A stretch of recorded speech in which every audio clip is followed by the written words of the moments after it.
This is the magicwordpodcast.com.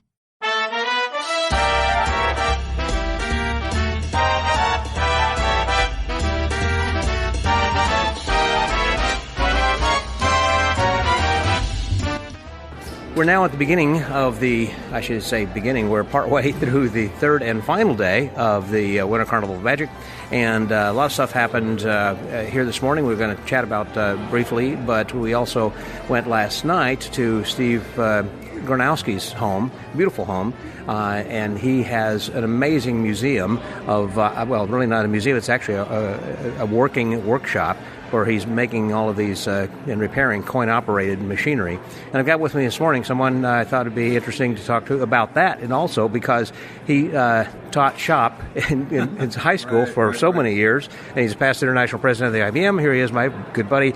There's Don Wiberg. Hey, Don. Oh, hi, Scott. How are you? Hope you're having a good time. I'm having just a wonderful time. This is a great convention. It always is. Yeah, I feel the same way. There's something for everybody.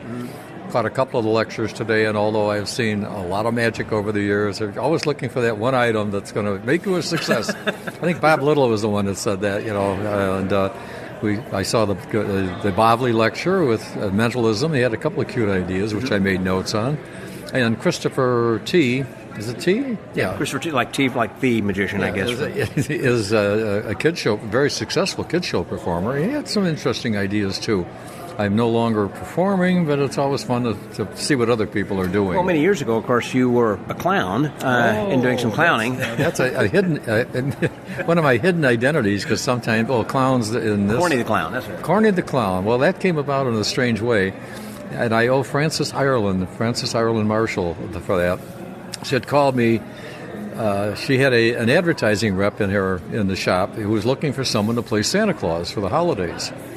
And Fran called me, and I said, Fran, I'm not a Santa Claus type. At that time I probably weighed about 175 pounds, tall, skinny redhead. She said, talk to the man. So I did. I met with him at his office, and they set me up with a beautiful clown. I looked like Santa Claus, and they had the proper padding and everything. And I did that for the month of December, pretty much through the month of December. And when I returned the outfit, in the meantime, my wheels were turning all, of course. And I remember Gene Keeney was a magician that worked for a meat company out in Colorado. I can't remember, Con Wiener or something like that. And I had that in the back of my mind. So when I met with this advertising rep to return everything, I said I had a little presentation folder made. Joyce is an artist, my wife's an artist. And I said, I got a little idea that you might be interested in, because they had two other characters that worked for the Corn King Meat Company, which was one of the labels of the Wilson Company. They had the Corn King Giant, who was part of an old knockabout dance team, Low Height and Stanley. And they also had Chief White Eagle. Now, what an American Indian had to do with hot dogs, I don't know. But I said, I got an idea, and I showed him this little portfolio or a presentation of a clown. And the outfit was in the colors that matched the label, the green and yellow. And I said, how does Corny the Corn King Clown sound? Well, it had the right onomatopoeia, the right rhythm. The old advertising, we'll run it up the flagpole and see how it flies. Well, he thought a minute, he said, I like that. Let's talk further. Well, that evolved into me becoming the official Corny the Corn King Clown for the Corn King Meat Company. And I did supermarket promotions, I did trade shows. I had a great run at it for a number of years. And then when that dried up, they went in a different direction. I still retained the clown character, and I subbed for a clown at a picnic park in Chicago. And after filling in one Saturday, I got a call the following Monday, and they said, what are you doing for the rest of the summer? And as a teacher, I had the summer off, and they said, really nothing. Why? Well, we'd like you to be our clown. What do you mean? You have a clown? Oh, no, yeah, but we canned him after watching you, which I thought was, And I said, why? He said, well, he was getting too frisky with the ladies and insulting the kids, and he said, we like your style, you work clean, and blah, blah, blah. So I did that. I worked for there were two picnic parks in Chicago, in the area, one in Lake Zurich and one out in Bolingbrook, where they had, it was a small amusement park, merry-go-round, bumper cars, small roller coaster, and they did corporate picnics. And I had my own apartment out there for dressing, and they built a stage for me, and I ran the games and races, did a little 20, 25-minute magic show, and a little walk around for 3 hours on a Saturday, and that was Corny the Clown Part 2. Reinvented. So you did a lot of kid shows back then. Did you ever do school assemblies then as well? Well, no, not assemblies per se, but over the years I never kept. Well, I do have records of what I did, but I never went around tooting my own horn. But I was a pretty active performer in the Chicago area. Worked for a couple of the agencies as well. Sometimes as a clown, but more so then as myself. And then Joyce and I also put together a little club act and worked for the Coronet Producing Company, which was a boiler room operation, as they used to say, a fundraiser where you would get this phone call. Good afternoon, we represent the Police Benevolent Association of Illinois, and we're having a show in your area, and we'd like you to help us out a little bit by buying a few tickets for some handicapped children that we'd like to invite to the show. So Joyce and I did that. I did it as my single, but there were a couple of other magicians that did that as well. And that was another very nice gig. Sometimes we'd have an audience of a couple hundred. Sometimes we'd have an audience. I remember one time showing up, and somebody had filled in for the company, the overseer of the program. And there was nobody in the audience. And I was engaged to do the clown act, and she said, "You don't get paid unless you put the makeup on." So I slapped some stuff on my face. Give me that check. But your contract says you have to appear. I said, okay, but there's no show. There's no audience. That's okay. Get out there. Yeah, give me the money. That's funny. So, again, talking about children and children's shows, and you're saying that Christopher T. Magician is really trying to get the kids, and I think it is important also to get the kids pretty hyped up, because that's another thing, is a lot of times the teachers or the parents who say, now you settle down, and it's like, you don't want them to settle down. You want them to get hyped up and enjoy the show, Yeah. Well, there's different styles, and whatever obviously is successful, but Christopher T., I've seen his lecture before, and some of his promotional materials, it's obvious that it works for him, so that's good. And very practical stuff. I didn't see the lecture, so it was just things for the children's show performer. Very much so. Yes, very much so. I can't remember specifically what he did, but he has a couple of cute ideas. But Guy Bavli, then, who you alluded to as being the first lecture we had this morning at about 9 o'clock, or 9:30, I guess it was, and in his case, that he was obviously talking about mentalism, and he did a show then last evening, which was really great. Didn't teach any of those things, but he did have a few things for sale from the show. Yeah, he fooled me with a couple of things he did last night. And he didn't tip them in the lecture today. He went in a different direction. But he had an interesting thumb writer, which was made of a material, kind of a thermoplastic. It was a strip with a little holder for the Listo lead, China marking lead, and you heat it in water and then wrap it around. It looked like a Band-Aid from a distance, but you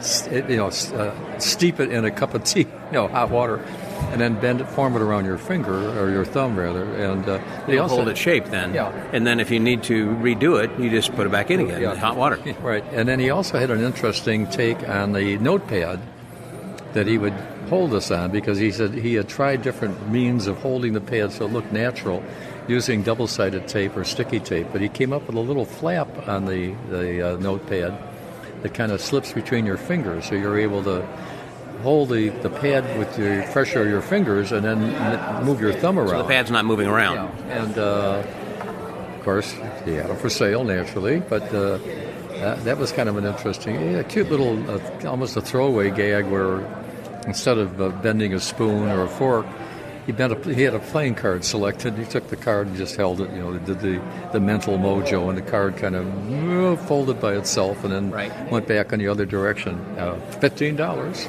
I thought it was all very good, and also another method for spoon bending, which spoon bending is all, in silverware bending in general, is all impromptu for the most part. And he had nice touches on that. Anyhow, I thought that was a great lecture. We got one going on then right now with Jonathan Noah. Jonathan Neal. And that'll be Jonathan Neal's on right now? Yeah, he's on now. I do want to go hear him. Yeah, because that'll be kind of an old school, Right. the kind of magic that we all grew up with, silk productions and that sort of thing. So I was talking to him in the dealer's room, and I'm pretty sure that's what that's going to be about. And I'd like to see that also. We need to go in and have a seat, and we'll tell you more about that. Okay. Thanks. That was Don Wiberg. This is Scotty out. We are heading in there.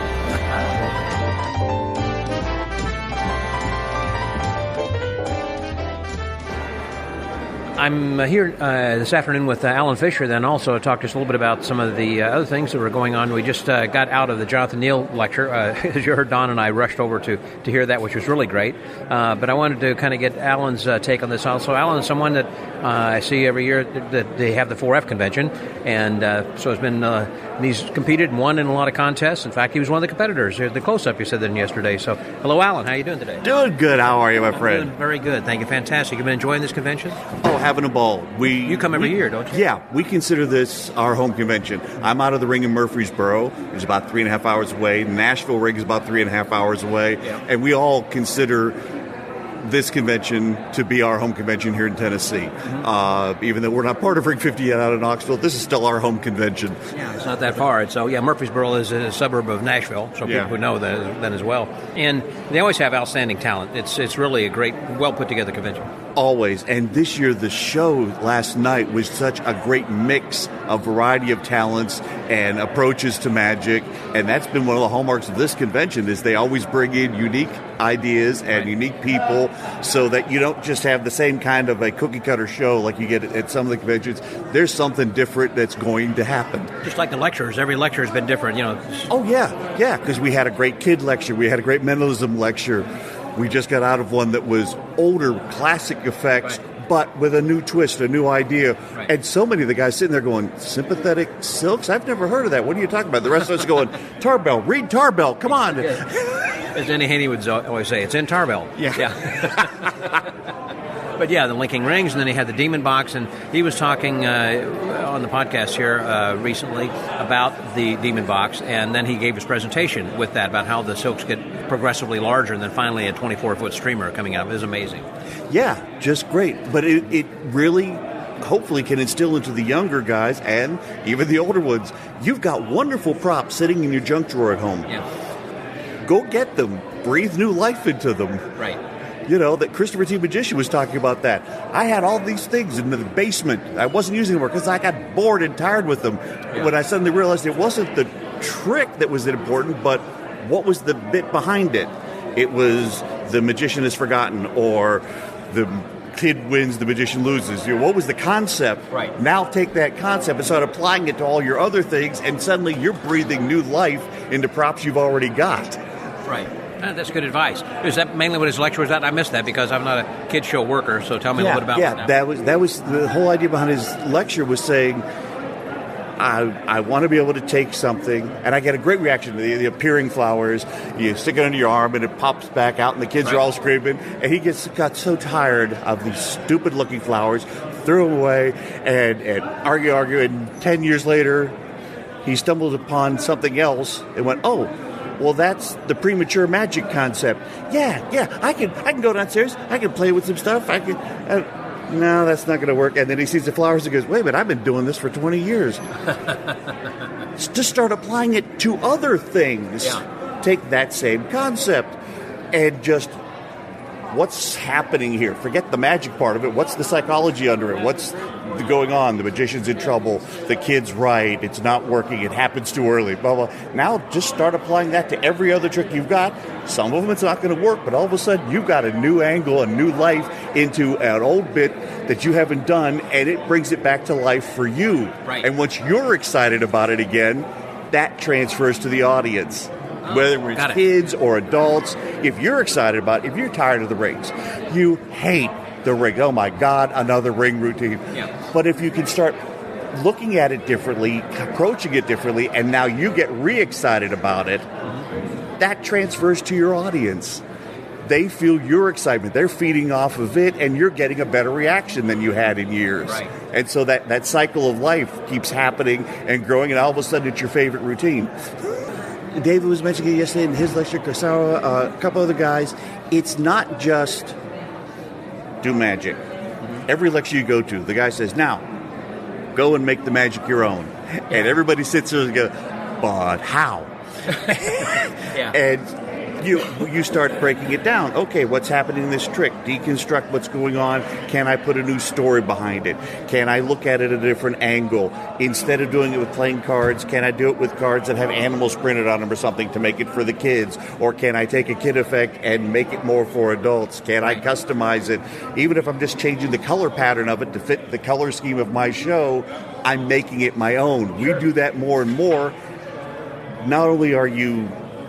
Okay, the dealers hate this. Not only are you using the stuff you've already got, you didn't buy anything more. Sorry, guys. But you're making your act more of you, which makes it more marketable for you. Because you get to an convention like this, 200 plus people here, and everybody's walking home with that hot new item. And they're all in your market, and they're all doing it. So unless you're doing something different with it, why does someone hire you and not the guy next door? That's a very good point, particularly if you're just reading the instructions and then reading the pattern and going along with that. You're doing exactly. I will now take the wand and I will... No, a descriptive pattern. Or figure it out for yourself. To Stratosphere. Everybody does Stratosphere. And I've been doing it for decades about Houdini. For me, it's the water torture cell. And it explains how Houdini dematerialized through solid objects and rematerialized the other side. Good way of thinking. Because that was the popular theory of the day. So the red ball dematerializes through the green and the yellow to the bottom of the tube. And Houdini did fantastic escapes. Can the Houdini ball do the same? So I took the box and I covered up the clown picture with a photo of Houdini. So he put the red ball in the box and Houdini escapes and he's back. So the whole thing's about the water torture cell and Houdini. But it's still Stratosphere. Everybody's got one probably on their shelf. But I'm doing it in a way that nobody else is. I wonder if you could do something with bubbles. I should say maybe a blue... and maybe have an H printed on the blue bubble or the blue ball.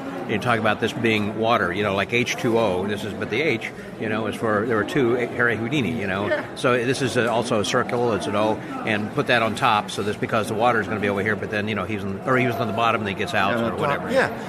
So many people do it about a stoplight, and it's a safety kit for program, and that's great. But so many people are doing it. Look at it from a different angle and figure out something else. Very good point. And that's one of the things, too, we are learning from a lot of the lecturers here, where they're all saying, well, you can buy this from me because I've already got them pre-made, but you can make them in yourself if you want. And I kind of like that with about magicians as well, as opposed to saying, well, it's going to be an $800 thing, Yeah. You can spend the $800. I'm more than happy to sell it to you. But if you go home and do about 30 minutes of DIY, you can make it yourself and do it exactly what you need for your act, as opposed to the way I put it together. Take the same concept. You've been at my lecture. You're not allowed to do the trick. Just go and make it slightly different so it doesn't look like mine. Right. And we've had some really good lectures. Like we were talking yesterday, we had John Armstrong. We've had Bob Hummer. David Corsaro was lectured, did a wonderful one. And, of course, this morning, Christopher T. Magician was fantastic. Guy Bavli did a wonderful mentalism lecture this morning where you sit there going, okay, this really isn't mentalism. This is entertainment with mentalism. Because so many mentalists, you're going, okay, has he gotten to the answer yet? Because I'm going to sleep. And Guy's got so many jokes and so many things. He's got the audience engaged and keep it, and then all of a sudden, bam, your number was 34. Hang on, where'd that come from? That's right, out of left field. It was really interesting. And this afternoon we're going to be, I think, wrapping up with the last lecture at the convention with Artem Shchukin. Yes, who from Russia. Every single person away in Atlanta. I cannot wait to see what the lecture is. There are a few gold medal winners in the IBM, and he's one of them. And he is one of them. So the show tonight will be phenomenal because he's closing. But this lecture, I got it. You saw him in Atlanta, and you're sitting there going, okay, ball, hat, spin. Questions? What? I can't wait to see what he's going to say because that performance just blew us all away in Atlanta. As soon as he got done, we all just stood up and went, oh, just hand him the damn trophy right now. That's true. Well, I was a judge, and I kind of felt the same way. The others who were competing were all wonderful. But he was not taking away from any of the other contests. They were all incredible. They were all top level IBM International. But this guy's from another planet. Which is another thing. I mean, being from a foreign country, from Russia as he is, he had to develop things on his own. And so we'll make sure I'm not going to miss that. Does it start at 3? It starts like in 5 minutes, I think. We got or about so. 5 or 6 yeah, minutes. So we're going to have to we boogie need here. to run in there, folks. I'm sorry. So being over there where you don't have a lot of brick and mortar magic shops, or you really don't have access to a lot of online stuff, or it's very prohibitively expensive to ship things in, and if you're not making a lot of money, you're in a communist country and everybody's making the same amount of money. It's difficult, I would think, to be a magician over there. It has to be. You can't just walk down to the library and grab a couple of tar bells. That's right. It doesn't exist. Which is another thing, they're all in English, so you'd have to know how to speak a foreign language rather than your native tongue, But his act was absolutely killer. Amazing. Yeah. So, it's going to be great. Well, let's go in and hear his lecture. Alan, thanks very much. Appreciate that. Thank you, my friend. I'll see you soon. Okay. So, for the Magic Word Podcast, that was Alan Fisher. Scotty out.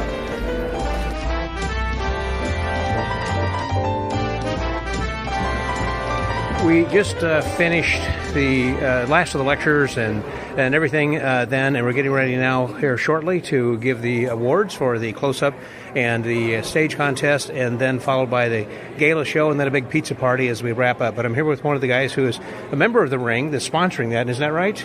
Well, I'm Steve Bargatze. Hey there, Stephen. Stephen Bargatze, yeah. Right. I'm a ring of Nashville, ring 37, but here I'm like a... What do you call it? Yeah. Or I don't know. Yeah, but anytime I'm in the Terry, I've been to several of the ring meetings and stuff, and I've been coming to Winter Carnival since I was 20 years old. Is that right? Yeah. You hardly miss it since it's just kind of down the road from you. I've missed maybe about 8. Yeah. Just because of trying to make a living. You know about that. yeah. And but you were actually, although not a part of this particular convention, you were last evening. Dave Corsaro brought you on stage. Of course, because he doesn't have an act, and he needs anything he can. So he brought on Beam also. It's like, okay, come on, help me out, guys. He needed some big names. Well, Beam just wanted to promote the book, and he just had to get his name out there. He's got a new book out. And, another automatic card book? Smokers. It's called Smokers. Here we are giving Beam another hit. I can't believe it. And stuff. Yeah. So what have you enjoyed about the convention? Or kind of recap from what you've seen or some highlights? You know what? Quite a variety this year. Yeah, today and last night, the lectures were fantastic. I mean, you learn something from everybody. Christopher T., he's a children guy, but if you watch him, you're going to learn how to make your magic better just on his thinking and how he does that. So you get something from everybody. And Artem, who's going to be able to do what that guy does? Wow. But you can learn from it, and just how he structured things like that. So I thought it was... He's very inspiring. It was fantastic. So it was a little slow starting, just kind of get the momentum going, but then this has been a great convention. It's really overall great. Well, Tom Vorjohan had told me this used to be, of course, just a 2-day convention, and they slowly kind of had like a night before, and then they said, okay, on the same budget. It's on the same budget, exactly. Yeah, let's add an extra day, but not pay anybody anymore, and if we can get some people to do free stuff, then they can come in too. Yeah. I thought that was great. And make it for a 3-day and still make money on this. Yeah. So brilliant marketing, and aside from that, it has been fun, and they've had good registration here this year, brought it up back over 200, I think, or so. Yeah. And so everybody seems to be pleased with that, and so this has been just a lot of fun, and I'm surprised about the good turnout they've had for the contest, both close-up and stage, because there seems to have been, I think, in general, kind of a dwindling. Even like at the national, for our IBM convention, we don't really have a lot of contestants. Yeah, and we're getting, overseas is being strong, and I think sometimes the Americans were being intimidated by it. Good point. So we think that, we can't compete against that, and we don't. And that's a shame because, again, we need to learn and do it. Yeah. Go on and get in there. And all my friends in Magic, Scott, meeting you and anybody I've ever met, has been because I got in a contest. If I'd have done it, my first 10 years of Magic conventions, I thought all of y'all were David Copperfield, and I was just some goofball that walked around and did stupid stuff. Yeah. I didn't think nobody would like what I did, or I didn't know what I thought. But by doing the contest, and I did it because somebody said if you win the contest, you could charge more money. Yeah. I didn't know you could just make it up that you're an award winning, or buy a prize. Yeah, you could buy one, and then, I did it, but then that's how I met everybody. You know, you meet people that like what you like, and somebody to come up to you and give you an idea. Then you find out, man, we like the same things and stuff. So, I mean, that's how it turns out. The first contest I was in was the first convention I ever attended. Back in the 1970s, it was the Oklahoma Cavalcade of Magic. And I was living in Tulsa. I was living in Tulsa, and I had been going to the magic shop. I learned a lot of tricks. I had taken a magic class at the local junior college. And when I attended or registered, I thought, there's a contest. I guess we're supposed to perform, because I was used to going to meetings where they encouraged everybody to perform at our IBM ring. And so I thought, well, a convention, everybody's supposed to, I guess, enter the contest. And so I entered. I looked around. It's like it was Markham and me and a couple other guys. It's like, where's everybody else in the contest? I don't have to do this. I didn't have to do this, but I continued to compete. Other times. But I think it's important that people do enter contests and compete. It's great. It's a part of the convention that's fun and always changes and stuff, and you get to see the new people, and you get to see you see people that you see them working on their every year. That's correct. And speaking of conventions, of course, this year's going to be in Pittsburgh, the IBM convention. That's going to be exciting. And I was just looking at the schedule, because I'm going to be, of course, there reporting and doing some daily reports there as well. And as I was looking at, there were 2 Bargatzes actually going to be appearing on the schedule there. There are? Yes, I saw 2 Bargatzes. Not just Stephen, but there was another guy. Now, that was the last year. I haven't. Was it last year? Yeah, we were there. Then it was I take that back. It was the program. That was the Zoom there. program, right? The online thing. I take that back. That's where I saw that. Nathan owed me a favor and all that. Actually, I had to pay. But no, Nathan was on with us last year. I doubt very seriously he'll make this year. But I'm going to pitch. Pittsburgh's going to be great. It's in a great venue. Mm-hmm. The food, walking around. I don't know if you've ever been to that area, but it's really going to be a good time and everything. And Sean's done a great job on getting some talent that people had not heard of, and you're going to see a lot of guys that you go, wow. What's the date again? 9th through the 11th or something? I think of July. July, right, right. What do you think? You nailed it. That's my job, man. I try to keep people up on what's going on the magic convention scene. And it's always good to see you on the scene then also, what you're doing. It's always good to talk to you. And it's a pleasure. So the Magic Word Podcast, that was Stephen Bargatze. This is Scotty out.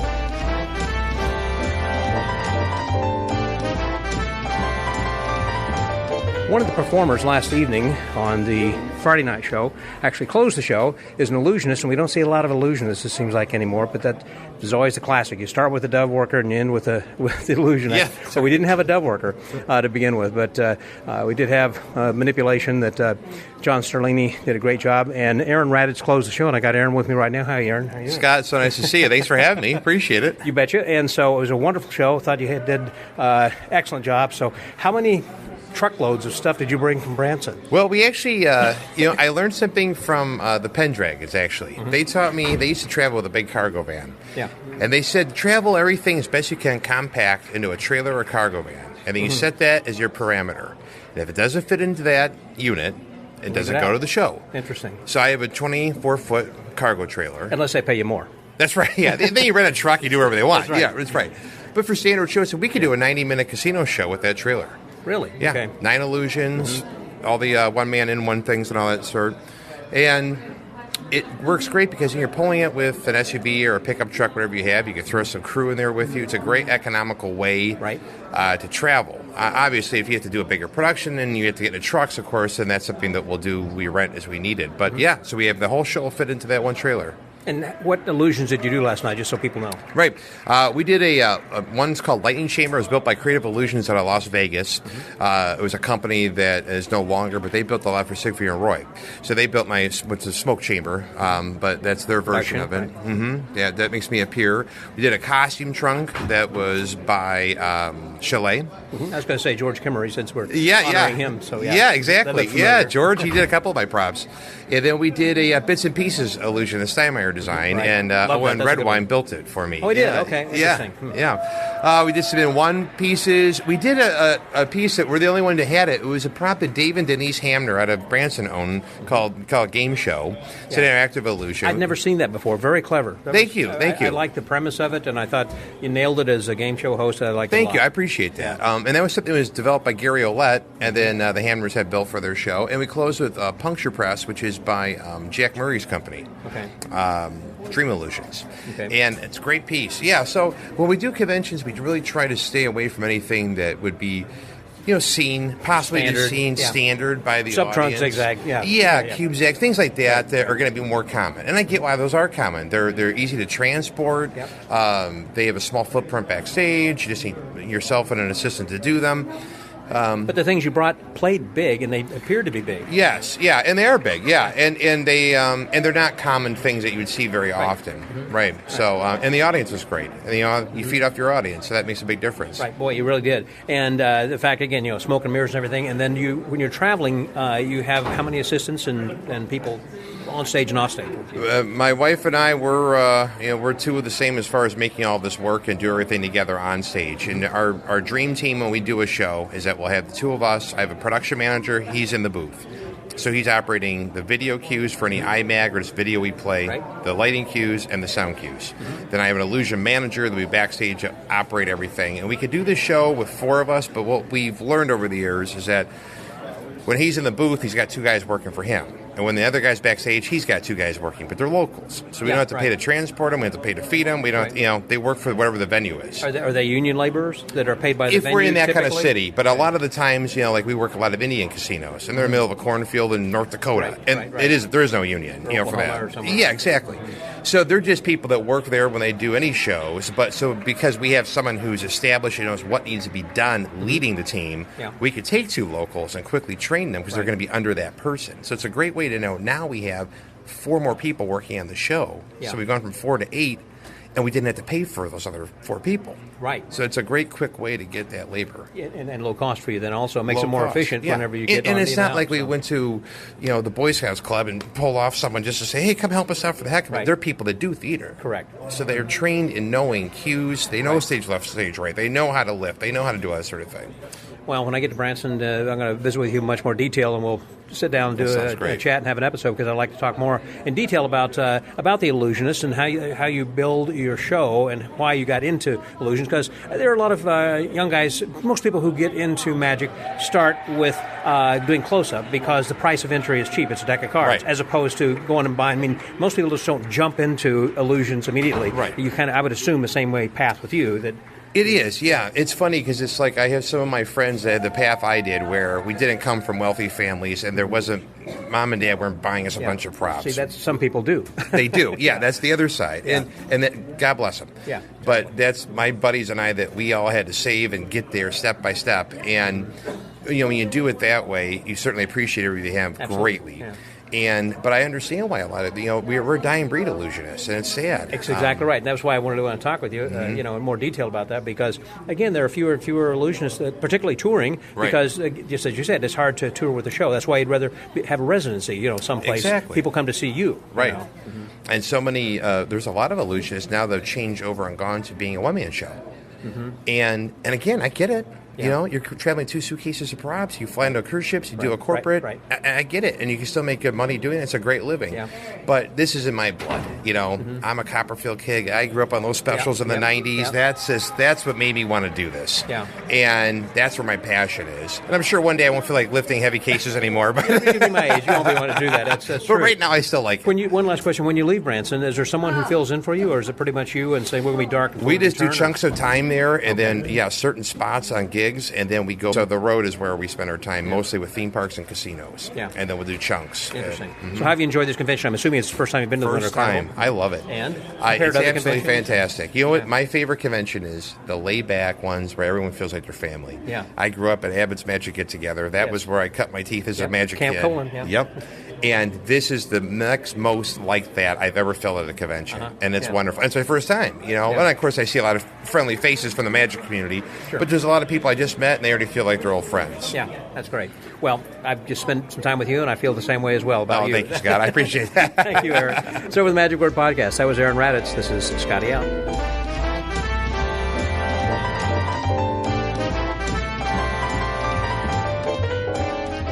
I am now with Guy Bavli, who is someone who was one of the performers in last night's show and also lecture. So, hey, hello, Guy. Hey, how are you? Fantastic. Scott? And so you were also a dealer as well. So you kind of did a little bit of everything. It called on you to do everything. I hate saying it out loud. But when you do a lecture in a magic convention, guess what? Yeah. You have to deal with something. That's right. And so when you were performing, is that part of what you normally do, like in a full show? When you're okay, 100%. What I did yesterday is a part of what I do, and also what we sell. You know, we have a company called Bargatze Magic. What we sell there is everything that we do. There's nothing there that we didn't perform, actively perform, used to perform, or one of us at least perform. Right. Yeah. And who is in Bargatze Magic? You and Chaim Goldberg? Yeah, myself, Chaim Goldenberg, and I'm from Canada, also Israeli, they originated. And Amir Lustig. Amir Lustig is an incredible mentalist from Israel, a funny guy. Is one of the pioneers in Israel. If somebody is doing anything in Israel, and we all know that Israel has very good mentalists, he's the go guy there. So he's a great thinker, and he's a part of Bargatze Magic. And he was one of the magicians who was supposed to be touring with you, and it ended up just being you and Chaim. Yes, because he's in Israel, it's very, very hard to coordinate, especially when you look about small clubs. But then we did Blackpool, and they booked all three of us. So we went there, all three of us. And how was Blackpool for you? Incredible. Beside the fact that I came back with COVID, everything was fine. Oh, you did? Oh, my God. How long did that last? 4,000 magicians, you know? Yeah. No, 5 days, like the clock. Not bad. And then you got over that? Yeah, no, I got over that and everything. I mean, I checked myself once.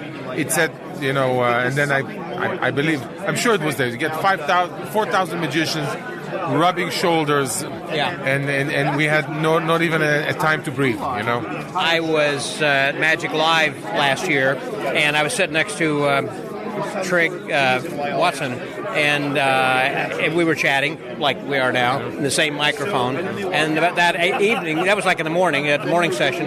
In the afternoon, he called me and said, "Scott, I'm sorry." He said, "I just tested positive, for COVID, so you might check yourself or be aware." And thankfully, I was fine, but he wasn't. Well, I didn't know until I came back, like 4 days later. Yeah. But the good thing is that now I'm over it. I'm so immune. I can kiss and hug everybody here.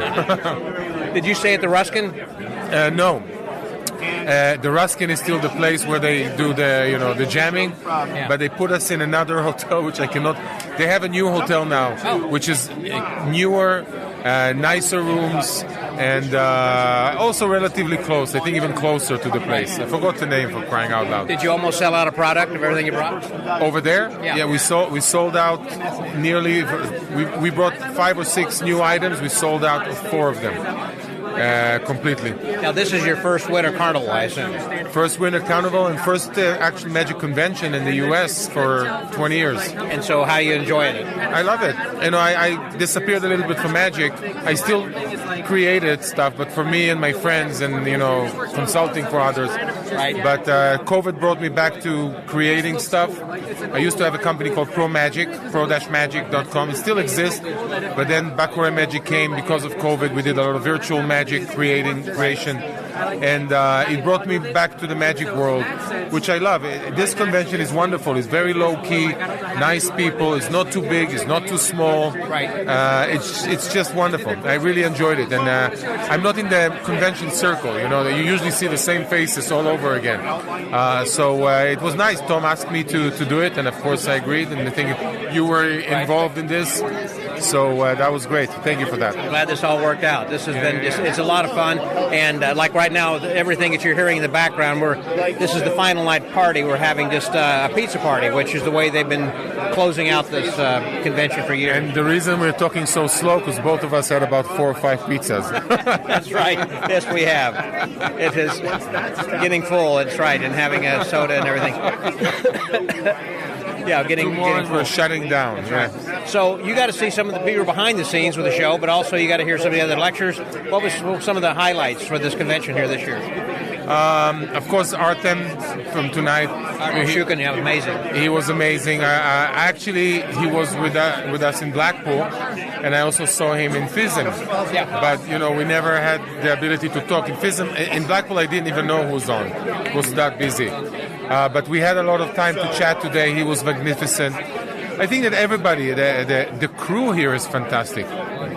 My experience with them, Bobby on the sound and everybody. Yesterday, Steve's house. Yep, Shchukinowski's house last night. That was amazing, wasn't it? Oh my, crying out loud! This is a place, man. Yeah. I'm moving in. And you know what? Let me just live in the workshop.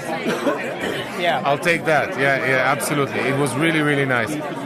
Everything, seeing friends, seeing you, and everybody else is really, really fun. Highly recommended convention. There you go. Take it from someone who is their first time. It probably won't be your last, will it? Depends if they call or not. Yeah. So where is your next convention? You said this is your first U.S. convention. No, but I don't have any other convention. Nothing for the rest of this year? Nothing this. I have a show tomorrow night. Yeah. I'm flying to Fort Lauderdale, landing around 6, and I have a show at 9. Okay. Cross fingers for me. So, but I mostly work. I work for corporate and private VIP kind of events and PACs and casino. That's what I do. You sound like Lior Manor. Lior also. Me and Lior and I started together in 1985. We did the first convention in Israel, and his mentor was my mentor, Ronnie Shachnai. Oh. So me and Lior grew up together. He's my oldest magic friend, and we're still buddies until today. I did an episode with him a couple of years ago at Abbott's when we were there for Abbott's get-together, and we went into this room where it was really quiet. I was supposed to go with him to Abbott's. You were? Yes, and then I was in New York doing something, I think it was a TV show, and then I got COVID again. And, it was, I don't know why there's a vicious circle here, but I hope no more. I have like 4 or 5 vaccines, and I don't know why it should kick in at some point. People get it, and they get it again. You're not unusual. I don't know. So I hope it will be my last time. I hope so, too. Yeah. But look forward to seeing you down the road then also. It's been fun working with you, too. Thanks a lot. I appreciate it. I appreciate your help with the tour we did. You did a fantastic work. Yeah. Thanks a lot. I appreciate it. So the Magic Word Podcast, that was Guy Bavli. This is Scotty out. All 5 of my things.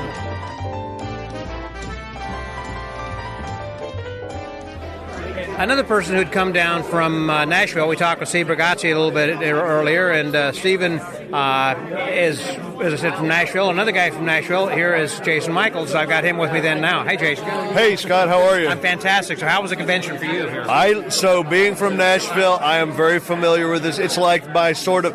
It's not my local convention because, but it's just right down the road. So it's a couple hours drive. I always enjoy it. This was a great convention this year. We had a contingent travel down from Nashville, so there were a whole bunch of us having fun. And the talent was great. I mean, there were some real highlights for me. I know David Corsaro, but I'd never heard him lecture. And his lecture was a beast. It was so good. His magic is so... He knows exactly his function when he's at an event and how to make that magic shine for his client. It was great. It was great. And then, Guy Bavli today, super strong material.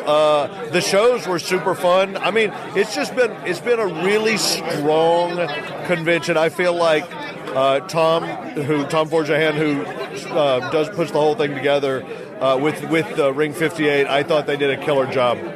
Speaking of Dave Corsaro, he was another one who was on Penn and Teller Fool Us, as you were as well. That was a wonderful experience. David, it's amazing. So they... my experience with that show is that they really want you to shine as a magician, and they are willing to go to great lengths to kind of help you have a great experience. And I had a great experience. It was a thrill. What do you mean, like they pick you up at the airport and everything, or put you up at the hotel? Oh, yeah, I mean the whole thing. I mean, even just like before you even get there, having conversations so that you understand how things work and the expectation and everything like that. And so, obviously, yes, they picked me up at the airport. They put us up in hotels. But I mean, even it's just just the way that they treat the magicians. Now, I mean, it's a show where, like, it's very genuine. Like, Penn and Teller never see any of the talent until literally you walk out onto that stage in front of them for the first time, and you just go to work. Right. So, you weren't nervous, were you? Oh, I was nervous out of my mind. You know, it's so funny because I did a really technical trick, probably one of the more technical things that I do, and the trick was kind of developed just for that show.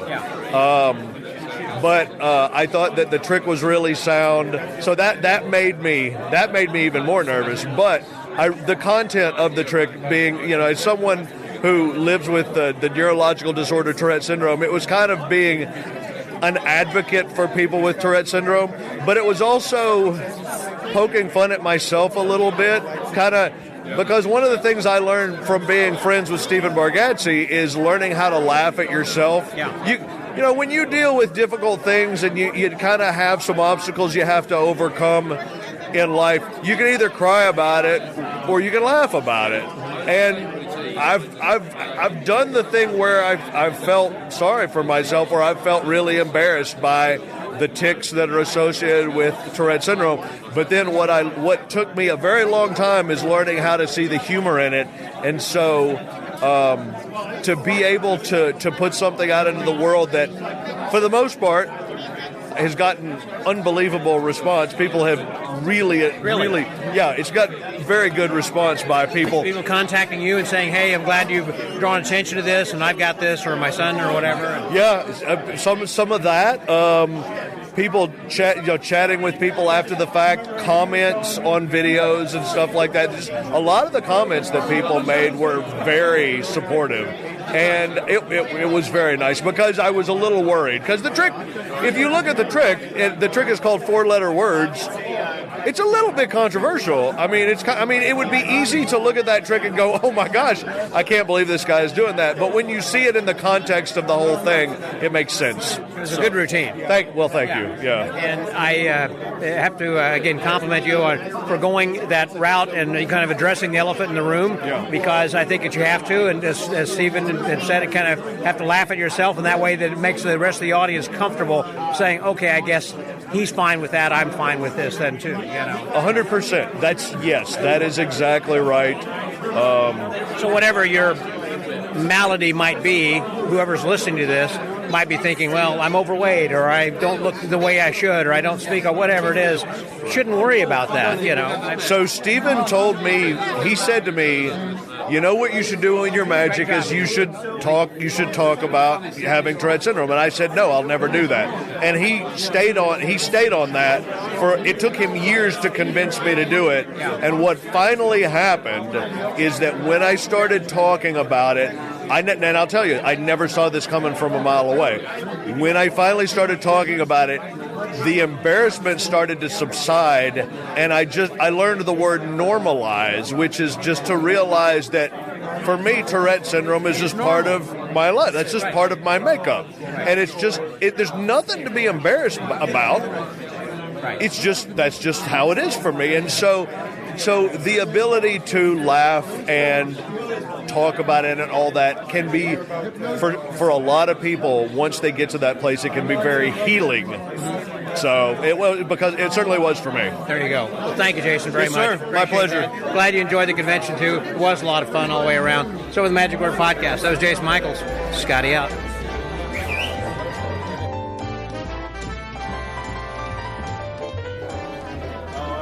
Well, I don't think the convention would be complete without someone who was a starring attraction, and that was Artem Shchukin, who was there were a lot of standouts. I mean, in so many ways, in performing and lecturing, in the contests and everything. But the person who closed the show then this evening from Russia was Artem Shchukin, who was a FISM winner in manipulation in first place, as well as a gold medal winner with the IBM and elsewhere then as well. So, hey there, Artem, how you doing tonight?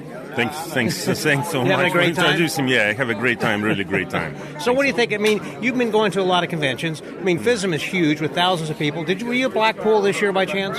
Yeah, I visited Blackpool. I did lecturing also and performing with in the show of Mike Cavaney and friends.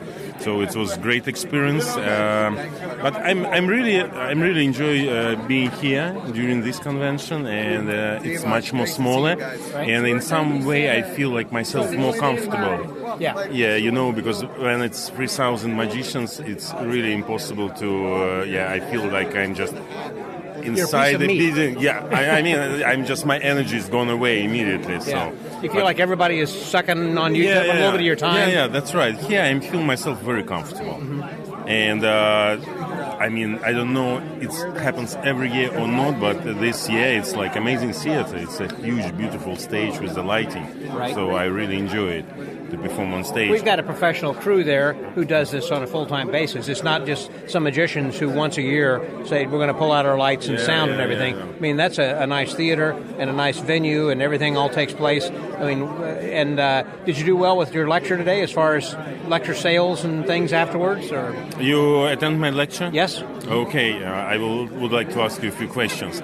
And I saw half of it. I'm sorry I didn't get to stick to the last half. So let's have. Okay, so you missed a lot. You missed sorry. a lot. You missed Make me feel bad. A lot. Okay. But I ran over to catch Terry Evanswood's show. I'd never seen Terry perform his stage show, so he was starting his 27th season tonight. So I ducked out early to go over there and miss it. It's like, what am I going to do? So I'm sorry. Okay. So what are the highlights? Highlights. I don't know. It's a good question. Good question, because I did my first lecture at Blackpool. It was very successful for magicians, and I don't know. What about just kind of a quick? I think it's just people. I met new people. It's for me, it's more important. I make new connections, so that's great. That's good. Yeah, that's good. really great. And I'm happy that since my performance today was not bad. Thought it was good. Yeah, so I'm happy. That's good. If people happy, I'm happy. One of the things in your lecture, you had that card shooter. That's and right. Were you selling those also there? Yeah, I was selling card shooter and gravity ball. So it's a ball. You didn't see it? No. Well, I need to show you. It's a 1.7-inch ball, but inside it's amazing 2 wheels, and it's Like a gyroscope or something? Kind of, but it's very smooth going by the thread, and I create a lot of interesting movements. Okay. So it's kind of new way of levitation of the ball. I see. So, and it's very packs like small, but plays big. So, and it's nice. Well, some things that you and I talked about the other day had to do with some things you did have in your lecture, and that is about how that you had developed your act as far as having one thing you're working on and then 3 things, and just keeping it small, keeping it compact, and minimalistic. In other words, too much is too much, and this was just the right amount. And so that was something you were talking about in the lecture, I guess, today as well. Well, yeah. First of all, I was start from performing, and then I did a sequence performance with the luggage, the most common object for magicians, just with a silk. So I feel it's kind of funny and can be useful. And then I goes into some tricks, and mostly I talk about the process of creation of the egg. So I just saw the videos. I split this distance into the steps. So I start from the effect search, then I walk in with these different sequences, and then I create how I create the structure of the act, and how I use choreography, body movements, just to make simple tricks, but looks in a just different way. And I talk about character, personality, and and about the music, what's the best way to find the music. So, and you have a lot of things, yeah. But I think in kind of maybe not so deeply, but also with examples. Every time visual example, so people just can understand in my way how I did it. It's not exactly the steps, but in the art there is, I can say you need to do like this or this way. So, but but this helps me, and maybe this knowledge will help someone to find his own way. So that's better. And I think that was kind of the key that you're talking about is everybody should find their own way. Your way is different from my way than his way or whatever. And that is part of the problem. People can't find their character or who they are on stage. It's hard to find that. That's why I think they copy other people's acts, thinking, I think I could be like that guy, instead of trying to work on finding who they are, Yeah, well, this is, I talk not about, this is our individuality. For example, I take you, I'm sure inside of you there is a part of like romantic person, or sometimes like a metal. And there is also a weakness part of our individuality. And sometimes I feel I take something from me. It's not a fake. So, but I just, I feel myself like this. Interesting character. So a character, but I feel this is my individuality. A little bit strange. So, and I just take it and just present it for the audience. So, but it's, I feel, because in other way, I can put a hat, just imagine who I think it can be fake. Same as for the stage movements. A lot of magicians, I told, they try to be beautiful, kind of find movements, but what's the reason? To be beautiful. This is the most boring thing for me, to be on stage beautiful. Right. So everything should, all the movements, for example, for me, they're coming from the relationship with the object. It's not just because I show sleight of hand. Yeah, it's good, but it's also boring. For 1 minute, it's okay. But if your phone and me, in some way, it's kind of a partner on stage, in the theater, and I want some way influenced, and maybe the object change me, and find this game, interesting game between us, what we can do. In this way, all the movements, they will be appearing easy way, I think so. It will be more natural. It would be, and it'd be something that you could write a lot easier because you're passionate about whatever that is, and that passion will show through in your performance to the audience too. Yeah, that's right. Well, Artem, thanks very much. I appreciate it. Good job. I'm glad that you had a good time here. Look forward to seeing you down the road, and I'm sure I will. Thank you so much. Okay. So with the Magic Word Podcast, that was Artem Shchukin. This is, I guess, Artem. Got it there? Artem. Yeah. This is Scotty out. Well, the convention is over, final night, third night, and we just wrapped up the pizza party, and you heard how crowded it was there a while ago. Obviously, everybody is satiated with their appetite and also their thirst. So everything has been slaked, including their desire and thirst for magic. We really saw a lot here this week. And so now I thought we'd since we started to begin with the fellow who is one of the co-organizers, we'd wrap up with him, and that's Tom Vorjohan. Hey there, Tom. Hello, Scott. You kind of glad you can take a breather now? It's the first time during the weekend that nobody's tapping me on the shoulder wanting me to put out fires. So, yeah. And your phone stopped ringing. Yeah, no, not quite yet. But, yeah, it's close. Almost. We're almost there. So, what were some challenges that you were afraid of but were able to conquer or overcome, or maybe you shouldn't have been so worried about? Well, it's a volunteer organization.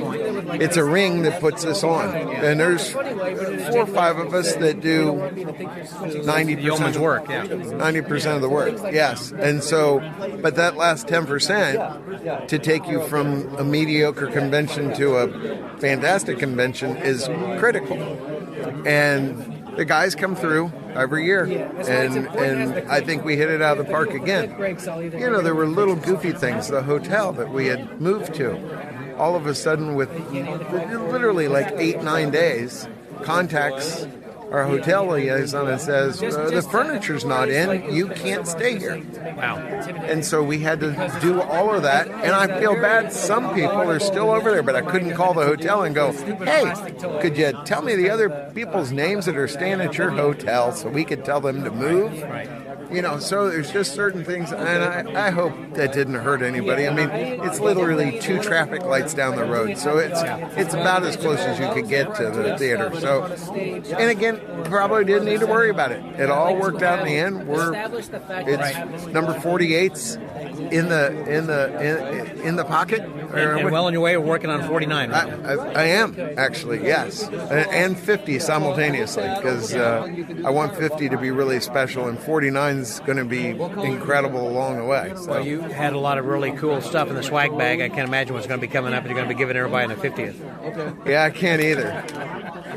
You hear stories about some other conventions and what they do or what they don't do, but stickers may be cool with a certain group of people, but you can't put a sticker in a bag for a 60-year-old man. I'm going to put them on my computer, on my laptop. Well, that's because you're like one of the kids there, Scott. You just it's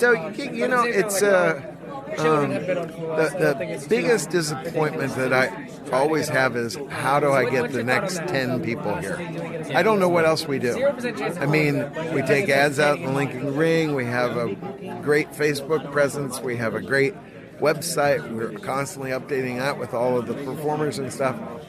I mean, I think I did about as well as I've ever done to get great talent here, and a wide variety of them, from mentalism to children's performers to the granddaddy of children's performers like David Ginn, and then have Christopher T. that's rewritten how to do children's magic.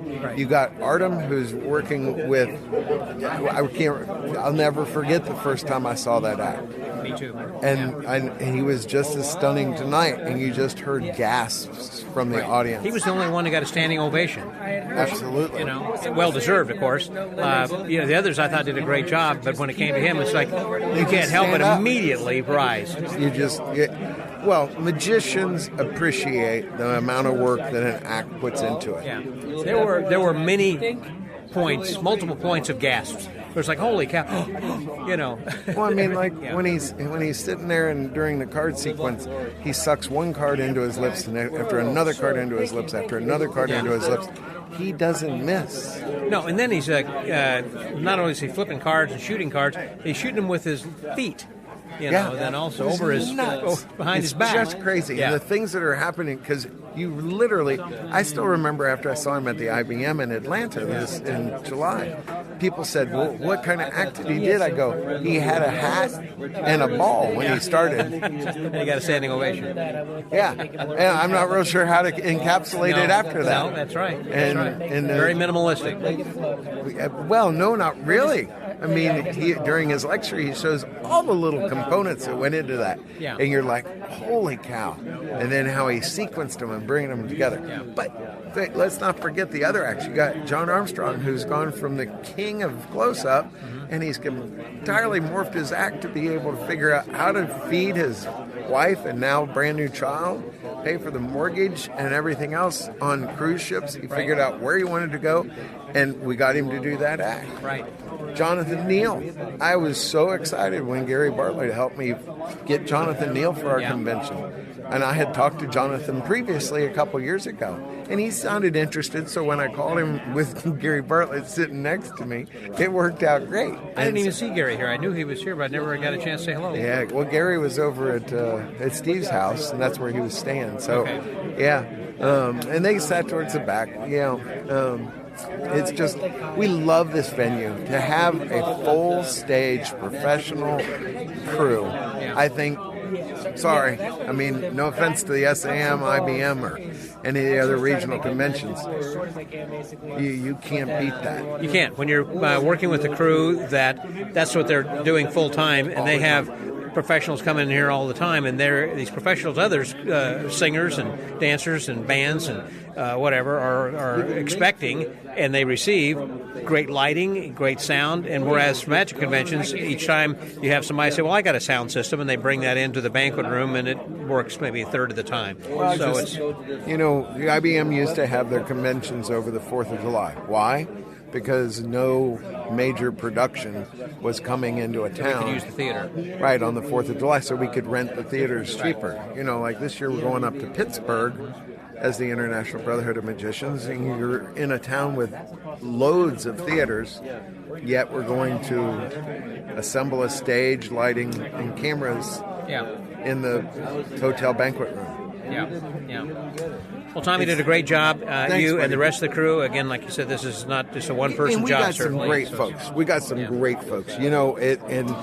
The club is about 32 members strong. Several of them are older, so we don't necessarily require them to do stuff. Some of them are younger. We don't require them. If they're under 18, I don't say you got to take off school on Thursday and Friday. And so, but boy, it really comes together. When we assign all of our folks a personal assistant, that takes a lot of club members when you're bringing in 16 people. So, we don't want people to not know where to find food or how they're going to go get whatever toilet paper for their trick. How am I going to get to Walmart? Well, that was one of the things that John Armstrong was talking about. His personal assistant said, "You want to use my car? I've got an extra vehicle." He had use of a vehicle the whole week. Don't put that on the podcast. Oh, I'm sorry. going to have all these people trying to come in here because they get a car. Can I have the PA that gives you a Jeep? Can I? Yeah, that's what I want. It depends upon the luck of the draw, who you get, I guess. No, you want to know what? He's a brand new member. Is that right? So we didn't know any within better. a month. Maybe that's it. He'll learn now. John will have ruined it. He ruined him. That's Put right. 6,000 miles on a car somehow. Yeah. That's right. Well, listen, Tom, great job for you and the crew and the rest of the ring. Thank you. The ring is incredible what they do to pull together and make this happen. So I think that's a wrap. And so from Pigeon Forge, Tennessee. Sitting here in the Ramada at 11:35. And because we're going to be springing forward, actually it's... Oh my gosh. Yeah. It's Don't forget. 12:35 now. 12:35. I better set my watch now. You better do so you're not late then tomorrow. It was great to have you here, Scott. Well, thank you. I'm flattered. Thank you very much for having me. Anytime. So the Magic Bird Podcast. It was Tom Vorjohan, and this is a wrap with Scotty out.